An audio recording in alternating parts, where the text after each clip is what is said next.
আফ্রিকার হিংস্র পশুদের মধ্যে বনো কুকুর বেশ রহস্যজনক এক প্রাণী। এই প্রজাতির অনেক আশ্চর্য বৈশিষ্ট্যের কথা অনেকেই জানে না। গোটা মহাদেশে বড়জোর 7,000টি প্রাণীর অস্তিত্ব রয়েছে বর্তমানে।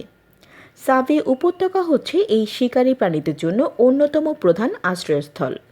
টিকে থাকার জন্য এই বন্য কুকুরদের অনেক জায়গার প্রয়োজন হয়। ইম্পালা অ্যান্টিলোপ প্রজাতির হরিণই এদের প্রধান খাদ্য।